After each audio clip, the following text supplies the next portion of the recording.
नमस्कार। देश काल में आपका स्वागत है। मैं हूं मुकेश कुमार। दोस्तों, ईरान पर अमेरिका और इजराइल के हमलों से रूसी राष्ट्रपति व्लादिमीर पुतिन की बल्ले बल्ले हो गई है। कहा जा सकता है कि उनके दोनों ही हाथों में लट्टू हैं। एक तरफ तो यूक्रेन में उनके लिए एक खुला मैदान मिल गया है, क्योंकि यूक्रेन अनाथ हो गया है। अमेरिका का पूरा ध्यान इस समय ईरान पर हमलों पर है और यूक्रेन को उन्होंने उसके हाल पर छोड़ दिया है। तो यूक्रेन रूसी राष्ट्रपति के लिए ये बहुत आसान है कि वह वहाँ पर जैसे चाहे हमले करें, और वो कर भी रहे हैं। दूसरी तरफ चूँकि दुनिया भर में तेल का, गैस का संकट बढ़ता जा रहा है, इसलिए एक और रास्ता, एक और बाज़ार रूस के लिए खुलता दिख रहा है। अब जो तमाम प्रतिबंध लगे थे, जिसकी वजह से वो अपने तेल और गैस या एनर्जी को बेच नहीं पा रहा था, इस संकट की वजह से उसको अब उसका महत्व बढ़ गया है और अब लोग उसकी तरफ देख रहे हैं, यूरोप उसकी तरफ देख रहा है एनर्जी के लिए। तो ये दोनों तरह से पुतिन के हाथों में लड्डू हैं। लेकिन अगर आप यूक्रेन का हाल देखें, ज़ेलेंस्की का हाल देखें, तो वो बुरी तरह से फंसे हुए हैं। जैसा कि मैंने कहा कि ईरान पर युद्ध शुरू हो गया, ईरान पर हमले शुरू कर दिए अमेरिका ने, इजराइल ने। अब अमेरिका का जितना भी साजो सामान था युद्ध का, उसने सारा कुछ ईरान पर झोंकना शुरू कर दिया। यूक्रेन को जो अमेरिका से पहले मदद मिल रही थी, अब वो मदद एकदम से रुक गई है और वो अपना धन, अपने हथियार ईरान से संघर्ष में लगा रहा है।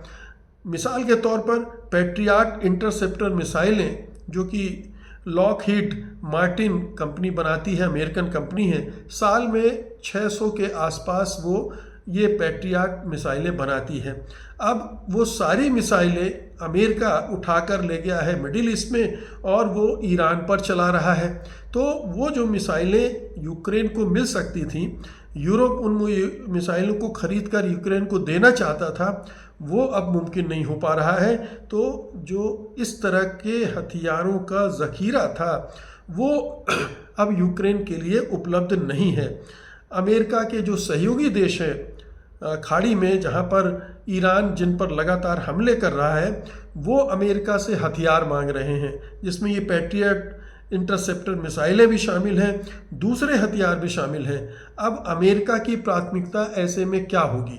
जाहिर है कि उसने ईरान पर हमला किया है और ईरान उसके सहयोगी देशों पर हमला कर रहा है, तो पहले उसे उनकी सुनवाई करनी पड़ेगी, क्योंकि वहाँ पर अमेरिकी सैन्य अड्डे हैं जिनका इस्तेमाल वो करता रहा है। और अब अगर वो उनकी रक्षा के लिए आगे नहीं होता है, उनको हथियार वगैरह नहीं देता है, तो जाहिर है कि वो अपना विश्वास इस क्षेत्र के देशों से खो देगा। तो ये एक बहुत बड़ा नुकसान यूक्रेन के लिए हो रहा है। और दूसरी बात यह है कि जो शांति वार्ताएं हो रही थी यूक्रेन और रूस के बीच में, अब वो लटक गई हैं। अब वो अधर में आ गई हैं कि अमेरिका ईरान के साथ उलझा हुआ है। पहले तो वो इस युद्ध से बाहर निकले, यहाँ पर शांति कायम करे, और जिस तरह से वो उलझता चला जा रहा है उसमें उसके जल्दी निकलने की कोई संभावना भी नहीं दिख रही है। तो ऐसे में जाहिर है कि वार्ताओं का महत्व फिलहाल कम हो गया है, या यूँ कहें कि अमेरिका की निगाह में जो अमेरिका का एजेंडा है उसमें उसको उतनी तरजीह नहीं मिल पा रही है, वो ईरान पर केंद्रित हो गया है उसका ध्यान। तो ज़ेलेंस्की इसीलिए परेशान है और उन्होंने कहा है कि अमेरिका, रूस और यूएन की प्रस्तावित बैठक ईरान युद्ध के कारण स्थगित हो गई है। तो ये एक सिनेरियो यूक्रेन के मुतल्लिक बन रहा है। अब रूस इसका भरपूर फ़ायदा उठा रहा है। रूस देख रहा है कि यूक्रेन इस समय अनाथ जैसी स्थिति में है, उसकी कोई मदद करने नहीं आ रहा, उसके पास हथियारों की कमी है, और ऐसी सूरत में वो दनादन मिसाइलें दाग रहा है और हमले कर रहा है। इससे उसको अप्रत्याशित बढ़त हासिल हो रही है, जो कि जाहिर है कि आने वाले समय में जब दोनों पक्ष नेगोशिएशन टेबल पर बैठेंगे तो उसका फ़ायदा वहाँ भी उसे मिलेगा। तो रूस के लिए ईरान पर अमेरिकी हमला एक तरह से वरदान बनकर आया है कि यूक्रेन पर के खिलाफ जो मुहिम चला रहा है उसमें उसको एक अनचाही मतलब बिन मांगी मुराद मिल गई है। उसने इसकी उम्मीद भी नहीं की होगी और इससे उसको ये एडवांटेज वहाँ मिलता जा रहा है। दूसरा एडवांटेज जो मैंने आपसे कहा कि ईरान पर हमले के बाद से अंतर्राष्ट्रीय बाजार में तेल की कीमतों में ज़बरदस्त उछाल आया है। एक दिन पहले तो $119 प्रति बैरल पे पहुंच गया था, फिर बाद में ट्रंप ने कुछ मीठी मीठी बातें की और इस तरह के संकेत दिए कि युद्ध अब ख़त्म होने वाला है वगैरह वगैरह, तो वो वापस $90 प्रति बैरल पे पहुंच गए। हालांकि तब भी $10 प्रति बैरल बढ़ चुका है 80 से, और एक महीने के अंदर $65 प्रति बैरल से बढ़कर 80 हुआ था, अब 90 हो गया है।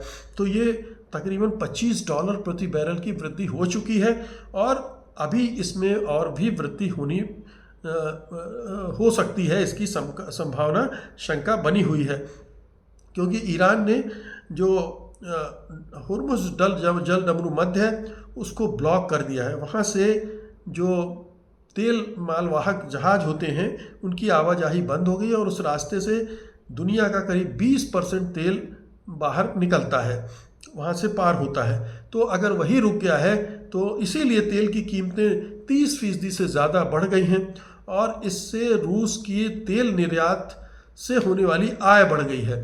यानी अभी आपने देखा ही था कि ट्रंप ने कहा था भारत 1 महीना चाहे तो रूस से तेल ले सकता है। तो रूस से तेल लेने की संभावना दूसरे देशों के लिए भी खुल गई है, वो भी ले रहे हैं।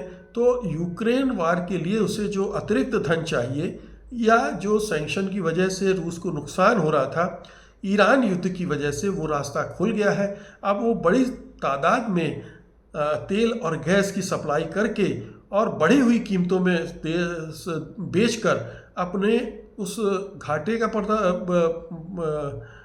भरपाई कर सकता है और आगे की तैयारी भी कर सकता है। तो ये उसका अतिरिक्त फ़ायदा है। इधर एक चीज़ और है कि यूरोप फंसा हुआ है, क्योंकि यूरोप की जो एनर्जी रिक्वायरमेंट है वो पहले से ही रूस के साथ झगड़े की वजह से प्रभावित हो रही थी, और अब अगर होर्मुज़ जल डमरू मध्य से आवाजाही बंद होती है तो यूरोप में और भी बड़ा संकट पैदा हो रहा है एनर्जी का।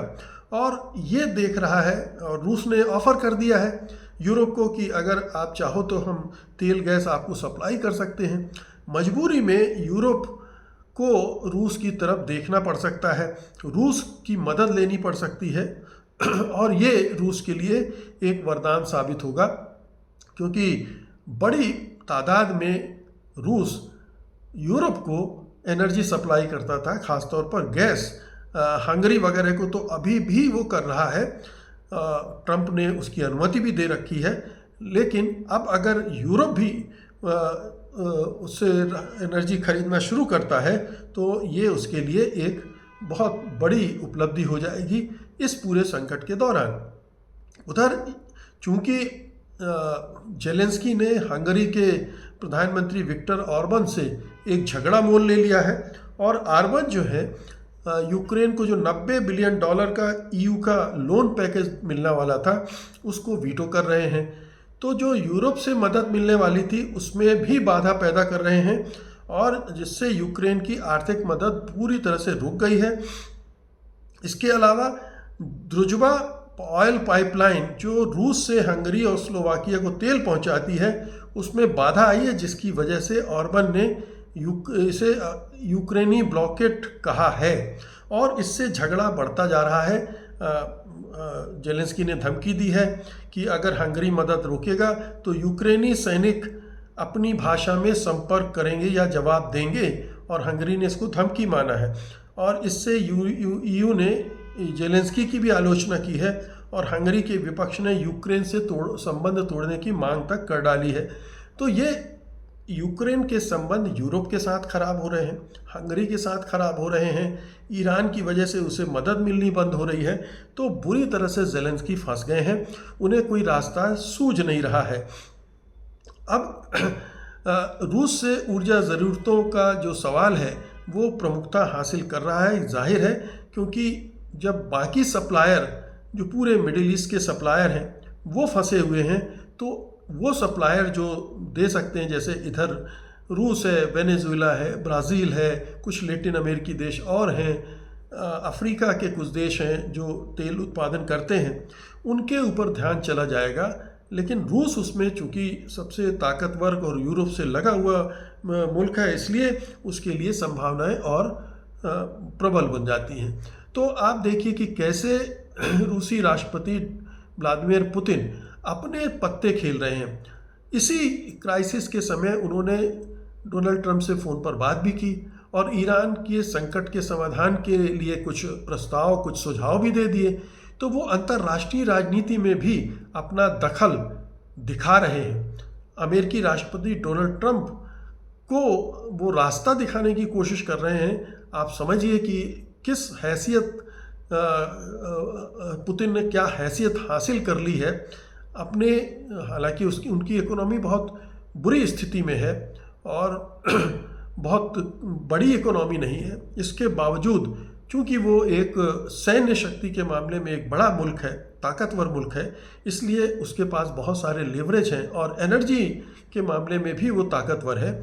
इसलिए वो अपनी को इस संकट के दौर में भी खड़ा कर पा रहे हैं। वो बड़ी तादाद में, बड़ी मात्रा में चीन को अभी भी तेल और गैस की सप्लाई कर रहे हैं, उससे उन्हें भारी इनकम हो रही है और उसका इस्तेमाल वो यूक्रेन के युद्ध में कर रहे हैं।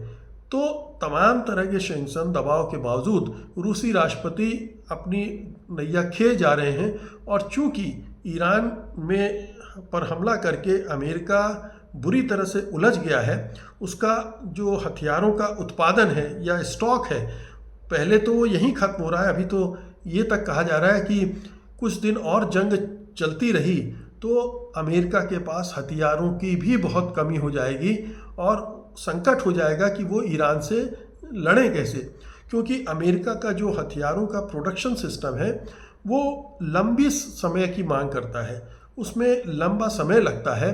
और ऐसी सूरत में जब अगर हथियारों का संकट पैदा हो गया और जो नाटो के देश हैं वो भी उस तरह से खुलकर साथ खड़े नहीं हो रहे हैं, तो ये अमेरिका के लिए बहुत बड़ा संकट हो गया। और जब अमेरिका के पास अपने लड़ने के लिए हथियार नहीं होंगे या कम होंगे तो वो यूक्रेन की मदद क्यों करेंगे। और वैसे ही आपने देखा है कि ट्रंप जो है ज़ेलेंस्की से खार खाए बैठे रहते हैं, उसकी जब तब आलोचना करते हैं, धज्जियाँ उड़ाते हैं, छीछा लेदर करते हैं, उसका मजाक बनाते हैं। तो ज़ेलेंस्की तो टारगेट पर है ही और यूक्रेन से भी पिंड छुड़ाने की कोशिश में ट्रंप लगे रहते हैं। तो ये एक ऐसी घड़ी है जब ट्रंप के पास बहाना है कि अभी तो हम ईरान में बिज़ी हैं, अभी यूक्रेन का हाल हम कैसे देख सकते हैं। और इस मौके का फ़ायदा व्लादिमीर पुतिन जमकर उठा रहे हैं और ये जो समय है वो दोनों तरह से खेल रहे हैं। एक तो यूक्रेन के साथ खेल रहे हैं, दूसरा यूरोप के साथ खेल रहे हैं, तीसरा ईरान के मामले में भी ईरान को समर्थन भी दे रहे हैं, ईरान को मदद भी दे रहे हैं, चाहे वो इंटेलिजेंस के ज़रिए दे रहे हों, चाहे वो हथियारों की तरह दे रहे हों। तो वो हर जगह अपनी उपस्थिति और अपनी अहमियत जताते जा रहे हैं और ये रूस का जो अंतर्राष्ट्रीय कद है उसको बढ़ाने में बहुत मददगार साबित हो रहा है। बल्कि ये लग रहा है कि ऐसे क्रूशियल मौके पर रूसी राष्ट्रपति अमेरिकी राष्ट्रपति के मुकाबले ज़्यादा परिपक्व ढंग से व्यवहार कर रहे हैं, ज़्यादा अच्छे ढंग से अपने पत्ते खेल रहे हैं और ऐसी गुंजाइश बना रहे हैं जिसमें रूस का अपर हैंड आ जाए हर जगह पर और रूस की अहमियत बढ़े और उसकी अंतर्राष्ट्रीय स्तर पर वापसी भी हो जाए। तो ये तमाम चीज़ें हैं, ये गौर करने वाली हैं। लेकिन यूक्रेन ज़ेलेंस्की अब बुरी तरह से फंस चुके हैं। उनके लिए अभी अगर ये युद्ध ईरान का थोड़ा लंबा चलता है, 3 महीने 6 महीने चलते हैं, तो ये समय रूस को, पुतिन को बहुत कारगर साबित हो सकता है उनके लिए। वो इस समय का भरपूर इस्तेमाल करके यूक्रेन की गर्दन पकड़ सकते हैं और क्या पता कीव तक पहुंच जाए। अगर ऐसा होता है और ऐसी सूरत में अमेरिका भी वहाँ कूद कर नहीं जा सकता है, यूरोप के देश भी जानते हैं उनकी हदें क्या हैं, वो भी सीधे लड़ाई में उतरने से कतरा रहे हैं। तो ये एक बहुत सुनहरा मौका पुतिन को मिल गया है ईरान युद्ध की वजह से, और ये यूक्रेन के लिए और ज़ेलेंस्की के लिए ईरान युद्ध अभिशाप बनकर आया है। बहुत बहुत शुक्रिया आपका, धन्यवाद, नमस्कार।